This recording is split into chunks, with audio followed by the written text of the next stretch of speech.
할렐루야. 다음 세대 사명을 가지고 모든 힘을 쏟아부어 주시는 현장의 모든 다음 세대 동역자 여러분, 반갑습니다. 저는 강원도 홍천에서 약 10km 떨어져 있는 동홍천 인터체인지 앞에 있는 작은 마을 약 98가구가 모여있는 동홍천 감리교회 김정환 목사입니다. 하나님의 사람을 양성하는 이끌라 318 기독 사관학교를 운영하는 교장이기도 하고요, 선견부터 초등, 중등, 고등학교까지 전 과정을 운영하고 있습니다. 제가 오늘 여러분에게 전할 말씀은 동홍천교회 다음 세대 이야기입니다. 우리 모두가 오늘 같은 간절함으로 교육목회 엑스플로 22에 참여하셨을 줄로 압니다. 잘 오셨습니다. 이번 교육목회 엑스플로 22는 영상과 교재와 홈페이지로 구성되어 있는데요, 특별히 강의 교재가 교육목회 엑스플로 22라고 하는 제목으로 출판되어 있습니다. 교재를 보시면서 이 영상을 시청해 주시면 더 구체적으로 적용하실 수 있을 겁니다. 제가 어느새 홍천에 와서 목회한 지 14년이 되었습니다. 제가 부임하고 나서 성령이 크게 역사해 주셔서 첫 해는 99명, 둘째 해는 100명이 전도가 됐어요. 교회 학교와 학생부 청년부는 150명까지 급부흥을 하나님이 허락하셨어요. 성령의 역사가 초대교회처럼 일어나기 시작했는데요, 눈에 칼이 맞아온 아이가 현장에서 회복되기도 하고, 또 규모거리가 열려지고 귀신이 떠나가므로 하나님의 크신 역사를 증거하기도 하였습니다. 아이들의 성령 체험은 어른들에게 도전을 주었고, 교회는 기도하고 전도하는 교회로 변해갔습니다. 어느 날 타지에 나가 있는 김효란이라고 하는 청년이 대전에서 학교를 다니다가 고향교회 성령이 크게 역사하신다는 소식을 듣고 저에게 이런 제안을 합니다. 목사님, 우리도 우리 청년회를 좀 조직했으면 좋겠습니다. 처음 시도해보는 청년부는 너무나 두렵기도 했지만 3명으로 출발한 청년부가 함께 모여 기도하기 시작했고, 또 학생부도 함께 기도한 일에 동참하기 시작하므로 다시금 청년부와 학생부가 부흥이 일어나기 시작했습니다. 사실 중요한 사실은 뭐냐면 그들 대부분이 어릴 때부터 교회 학교에서 자라났던 아이들이에요. 저는 아이들에게 만날 때마다 5가지의 비전을 계속 심어주었습니다. 오늘 영적 지도자들은 교회의 비전과 목회 방향을 우리 다음 세대들에게 계속 쉼 없이 심어주셔야 됩니다. 첫 번째, 너희가 고향 교회를 반드시 지켜라. 두 번째, 성령을 체험하라. 세 번째, 너희는 시대적 사명을 감당하는 일꾼이 되라. 네 번째, 민족의 지도자와 어깨를 나란히 할 수 있는 자들이 되어라. 다섯 번째는 너희가 교회에서 적어도 걸레를 들 수 있는 믿음을 가지라.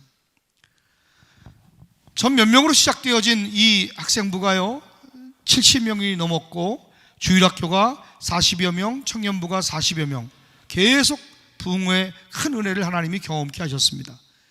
갈수록 아이들은 기도하면서 은혜를 체험하게 되었고요, 차량 운행을 위해서 또 버스를 구입하고 지역을 순회하도록 했습니다. 이 전도의 열정이 아이들로부터 어른들에게까지 번져나가게 되었고, 전도를 위한 또 전도차를 구입해서 매일 전도에 도전하기에 이르게 되었습니다. 다음 세대가 늘어나자 정기적인 찬양 집회가 생겨나게 되고, 또 아이들만을 위한 철야의 기도회와 금요 기도회를 만들어서 그들의 영혼을 더욱 힘써 지키려고 애를 썼습니다.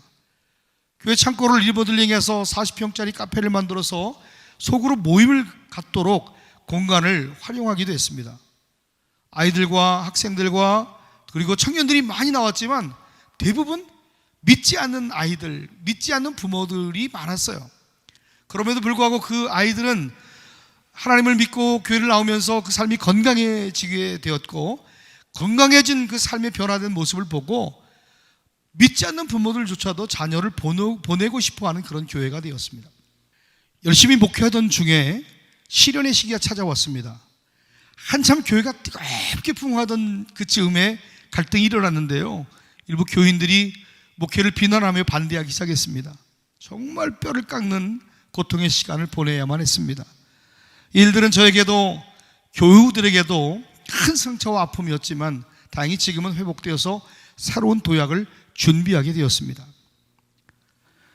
교회 이런 아픔과 더불어서 다음 세대에 대한 커다란 교회 위기를 보게 되었는데요, 아이들이 고학년으로 올라가면서 점점 교회를 이탈하는 현상을 보면서 야, 정말 이대로 둬서는 안 되겠구나.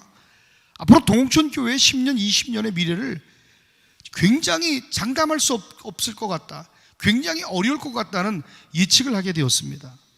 저기 보여지는 우리 교회의 미래는요, 정해져 있어요. 끝도 없는 내리막이에요. 그 끝에는 다음 세대의 자연적 소멸이었습니다. 사력을 다해 수고하고 헌신했는데 그 결과 열매는 너무 적은 거예요. 젊은 청년들과 사역자들 그리고 성도들은 직장을 따라서 도시로 떠나가고, 노인들은 요양원으로 점점 사라지고, 아이들이 전도를 하러 나가면요, 아이들 전도지조차 받지 않도록 훈련되어 있습니다. 정말 냉담한 현실 앞에 교회학교 미래가 정말 엄청난 위기를 느끼게 되었어요.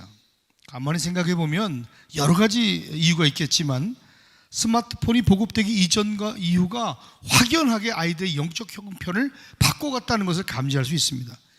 2010년도가 스마트폰이 보급되어진 기점으로 저는 보고 있거든요. 2010년도와 14년도의 차이는 어마어마하게 차이 납니다. 아마 현장에 계신 모든 분들도 피부로 아마 느끼실 것입니다. 2014년까지는 현상 유지라도 했지만 해가 거듭될수록 급격하게 아이들이 감소 현상을 눈으로 보며 가슴 아파만 해야 했어요.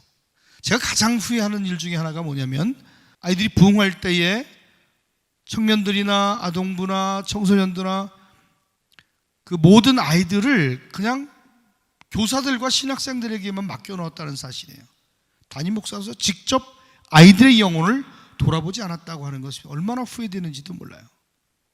동춘교회의 목회 방향의 전환점이 있습니다. 하나님께서는 저에게 특별히 다음 세대에 대한 어떤 부흥사의 사명을 주셔서 어린이 은혜 캠프의 주강사가 되고, 또 청소년과 청년과 또 장년들의 집회에서 여전히 사역을 하고 있습니다. 그런 상황인데 2014년도 어느 날 하나님께서 제게 꿈을 하나 주시는데, 꿈에서 내가 이제 너에게 사의를 행하리라고 하는 말씀을 금으로 된 성경에 박아서 그 성경책을 하나 주시는 거예요. 그 성경책을 받고 난 이후에 제가 들었던 마음의 큰 확신은, 야, 정말 초대교회 같은 공동체성을 교회가 회복해야 되겠다고 하는 거룩한 비전을 품게 되었습니다. 지금 제가 가진 목회 방향에 중요한 3가지 축이 있는데요, 하나님이 끊임없이 제 안에 신앙 공동체, 교육 공동체, 그리고 경제 공동체에 대한 불타는 소원을 주셨습니다. 이끌라 3.18 기독사관학교를 저희 교회 안에 설립하게 되었는데요, 318이라고 하는 숫자의 의미는 창세기 14장 14절에 아브라함이 그 조카가 사로잡혔음을 듣고 집에서 잘 길리고 훈련된 자 318명을 데리고 구출한 사건을 저의 비전으로 삼고, 이 학교 안에서 하나님의 사람을 양성하고자 세워진 교육기관입니다. 오늘날 초등학교 5학년 딸이 저에게 묻습니다. 아빠, 왜? 야동이 뭐야? 이야기를 듣는데요, 앞이 캄캄했어요. 어떻게 설명할지 너무 깜짝 놀랐어요. 야, 정말 빨리 기독교 교육을 시작해야 되겠다, 그렇게 생각하게 됩니다. 교회 위기를 감지합니다. 그리고 내 자녀의 학교 안에서의 위기를 감지하고 이 위기를 어떻게 극복할까 생각했습니다. 단 한 명의 아이라도 정말 말씀으로 잘 양육해야 되겠다고 하는 생각을 하게 되어서 이제 학교를 설립하게 되었는데, 중요한 것은 많이 사랑하는 것보다 잘 사랑하는 것이 중요하다고 여겨집니다. 저는 먼저 성도들에게 2년 동안 계속 학교 설립을 비전으로 선포하고 기독교 학교를 세워서 하나님의 사람을 양성해야 된다고 시간 설교할 때마다 또 만날 때마다 설득하기 시작했습니다. 온 성도가 납득하고 용납하고 이해할 수 있도록 기다렸습니다.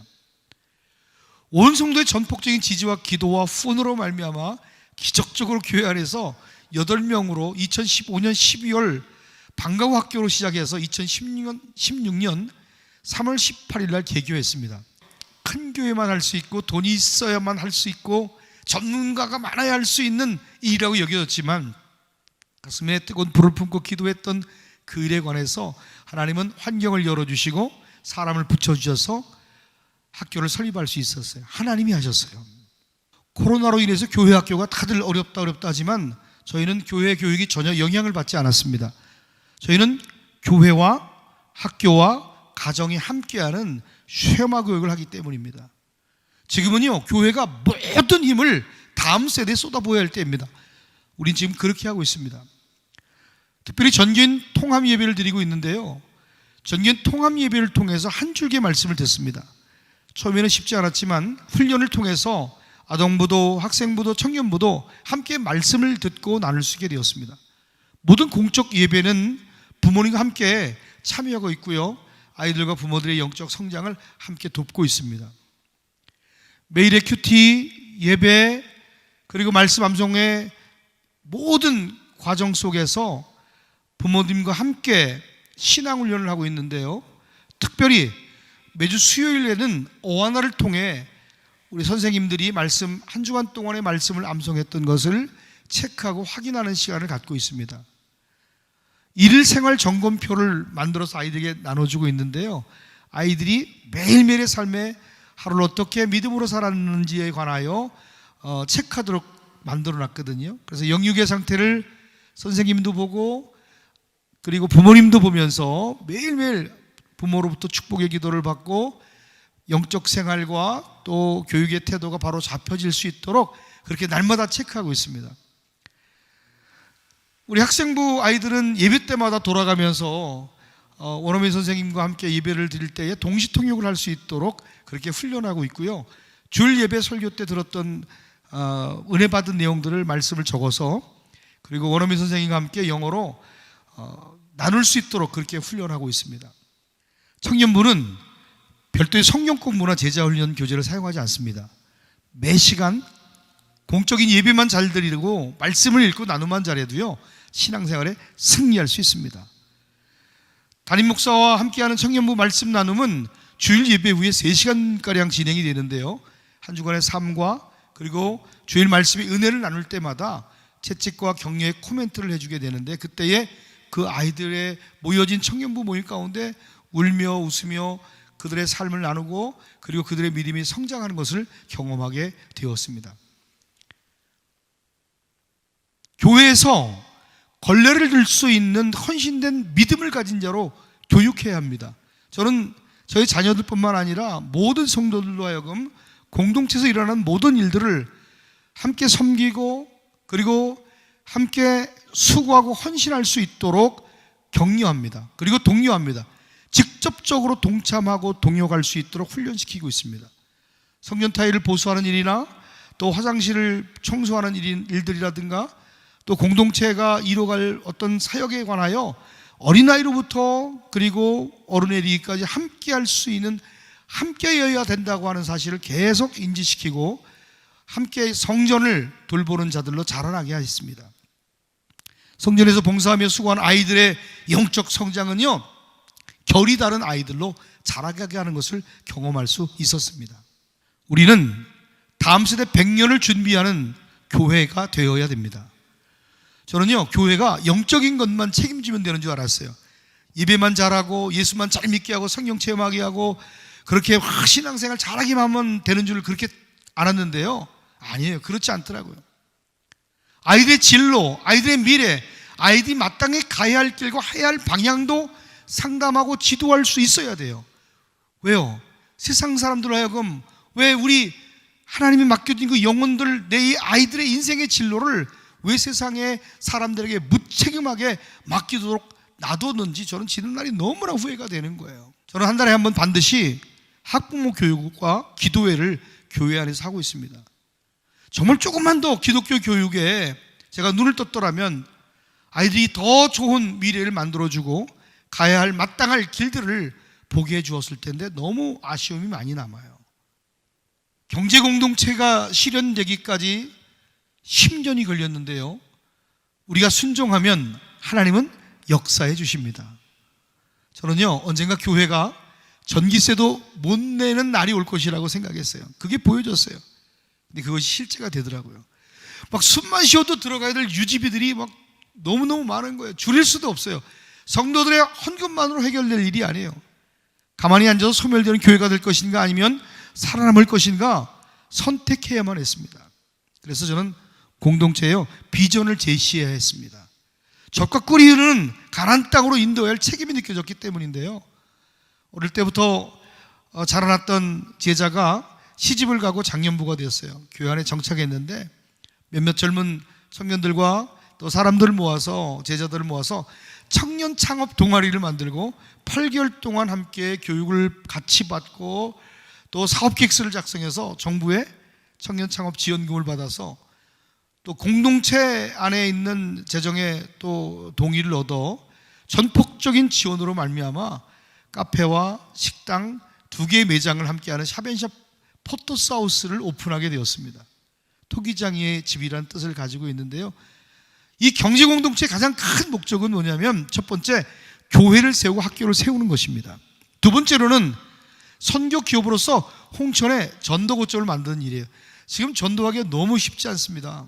나가도 사람들이 교회 소리만 들어도 경기를 일으켜요. 세 번째로는 성도들의 가정에 또 일자리가 없어요. 여기 시골이라 일자리를 창출해주고 각 사람에게 하나님의 부여를 일으켜주는 그 일들을 저는 하고 싶었던 거예요. 교회 안에 무엇을 계획하고 서론 사업을 여러분 성공하기 위해서는요, 하나님의 전적인 지지와 섭리를 전제로 하고 반드시 3가지가 더 필요한데, 첫째는 예산, 둘째는 콘텐츠, 그리고 사람입니다. 그 중에 가장 중요한 게 무엇일까요? 사람입니다. 관계입니다. 돈이 없어도 관계가 좋으면 행복할 수 있어요. 돈이 없어도 관계만 분명하면 넘어설 수 있어요. 콘텐츠가 부족해도요, 서로 간의 네트워크가 잘 형성되고 아이디어를 공유하면요, 부족한 콘텐츠는 보완할 수 있습니다. 저는 사람과의 관계 속에 좋은 문이 열린다고 믿습니다.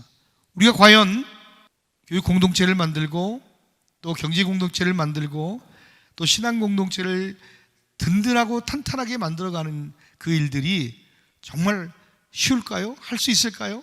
의심도 들고 두려움도 들겠지만 너도 두렵고 나도 두렵고 모두가 두렵기는 마찬가지입니다. 한번 따라해 볼까요? 마음이 있으면 길이 보이고 마음이 없으면 핑계만 보인다. 늦었다고 할 수 없다라고 여겨지는 지금부터 여러분 10년을 포기하지 말고 준비하시면요, 반드시 열매가 있을 겁니다. 조급해하지 마세요. 우리 교회 이야기가 곳곳에 애통해하며 하나님의 얼굴을 구하는 숨겨진 종들의 그 마음속에 작은 불씨가 되셔서 돌파를 이루어가는 계기가 되길 간절히 축복합니다. 작은 교회 내지 앞으로 다음 세대에 조금이라도 관심을 갖고 있는 한국 교회가 적용할 수 있는 조그만 샘플이 될 것 같다, 오늘 저는 이런 내용을 말씀드리게 되었습니다. 오늘 마지막으로 제안을 좀 드립니다. 위드 코로나로 진입하는 2022년도에 존경하는 목회자 여러분께서 이제 결단해야 될 기로에 있음을 공감하실 겁니다. 다음 세대 목회, 오늘 우리 모두가 결단을 하신다면 아래와 같이 제안합니다. 이 시대 무너진 교회를 다시 일으킬 전략입니다. 잠언서 24장 6절 우리에게 말합니다. 너는 전략으로 싸우라. 승리는 지략이 많음에 있느니라. 첫 번째, 교회 학교를 절대로 포기하지 마십시오. 초등학생 단 한 명이 있어도 교회 속에 교회로서의 키즈처치를 운영하셔야 돼요. 2030년에 주일학교의 90%가 없어질 것이라고 하는 일부 교단의 비관적 전망은 정말 타당성 있는 얘기입니다. 교회 학교가 초토화된 분위기입니다. 문 닫았던 교회 일단 문 열어야 됩니다. 무조건 문 여셔야 돼요. 예배할 수 없는 여건이 정말 안 된다면 어른들과 함께 통합으로라도 예비하도록 훈련해야 합니다. 이웃의 작은 교회와 네트워크를 형성해서 연합으로 함께 교회학교를 세워가셔야 돼요. 작은 무리 모이면요, 웅덩이가 되고요, 시내가 될 수 있고 고기가 모이게 되는 거예요. 그리고 다음 세대 부흥본부에서 거기에 대한 설교나 찬양이나 모든 것을 지원합니다. 여러분, 더 쉬워요. 저도 다음 세대 부흥본부의 일원으로서 여러분의 궁금한 사항들을 지속적으로 케어해 드릴 수 있습니다. 언제든지 궁금하시면 연락도 주시고 탐방도 가능합니다. 두 번째로, 열매를 맺으려면 적어도 10년을 다음 세대에 집중하셔야 돼요. 짧게 보면 안 됩니다. 14년을 함께한 아이가 청년이 되고 교제를 하고 그리고 정말 결혼을 하고 참된 동역자의 열매를 맺게 되었어요. 금방 열매가 없다고 포기하지 말고 마음을 다하셔야 돼요. 씨앗을 심었는데 열매 맺지 않았다고 또 파보고 또 묻고, 그 다음날 왜 안 나오냐 또 열어보고 또 파고 또 묻고 반복하고 조급해 한다면 아무 열매를 볼 수 없을 겁니다. 마음을 다하십시오. 마음을 다한다는 말은 즐겁고 힘차게라고 하는 뜻이 있어요. 10년을요 돈도 안 되는 일에 꾸준히 마음을 쏟는다고 하는 것은 쉽지 않지만 우리가 반드시 해야 할 일입니다. 교육이라고 하는 것은요 하루아침에 되지 않습니다. 목회 14년을 돌아보니 반복적인 교육이 답입니다. 세 번째로, 온 성도가 다음 세대에 올인하셔야 됩니다. 교회 안에 시대적인 인물을 키우는데 몰입하셔야 돼요. 지금은 교회의 모든 힘을 다음 세대에 쏟아부어야 합니다. 지금 승부 보지 못하면요 무너진 교회 학교는 흔적도 없이 찾아볼 수 없을 것입니다. 지금은 교회가 쏟아부어야 될 이 쏟는 힘의 방향을 바꾸어 갈 때입니다. 교회 짓고 건물 사고 땅 살 것이 아니라 사람을 키워야 됩니다.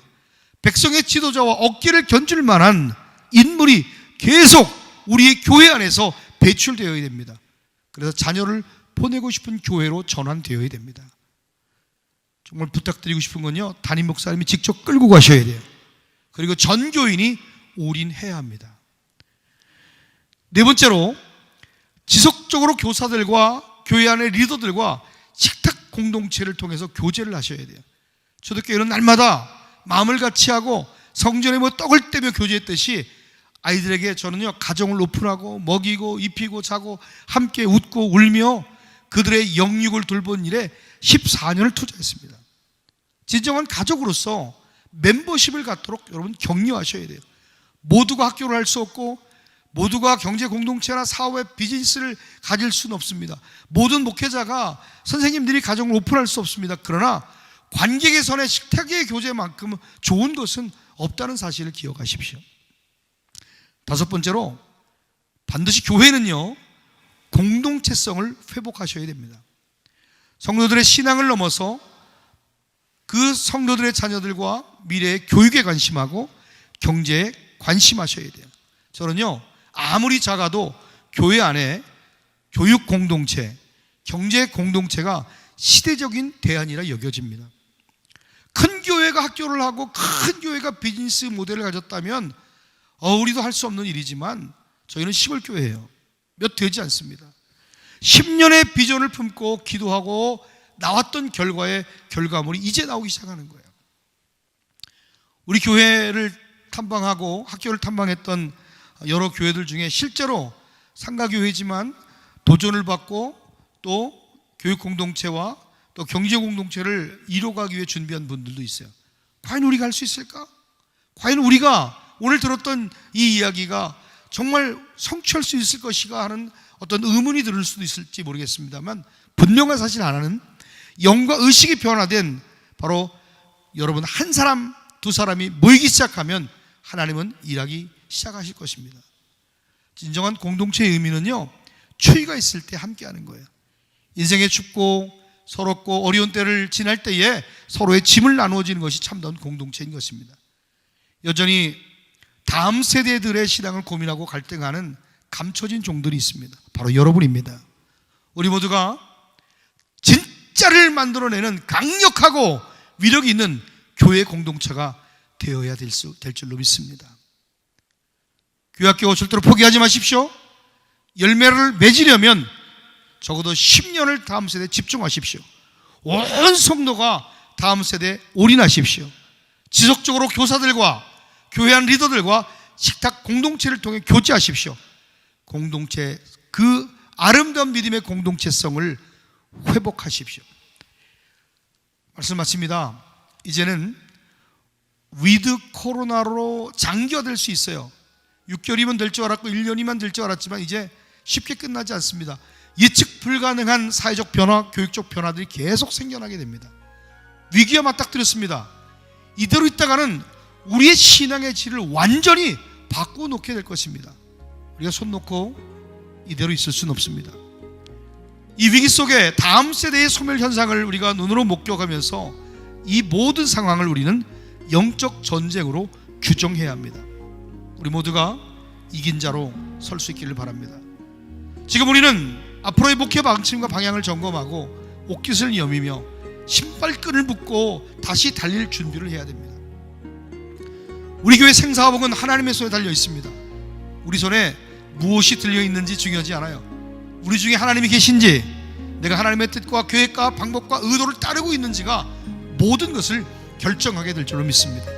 지금 다음 세대의 목숨을 걸고 인생을 걸고 승부를 걸어야 할 때입니다. 한번 따라 볼까요? 지금 다음 세대의 목숨을 걸고 인생을 걸고 승부를 걸어야 할 때다.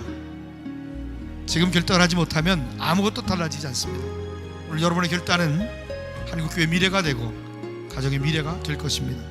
전국 방방곡곡마다 다시 아이들의 찬양 소리와 기도 소리가 뜨겁게 울려 퍼지고 마음껏 하나님을 예배하고 찬양하는 부흥의 날을 기대하고 기도합니다. 하나님은 여러분을 기대하십니다.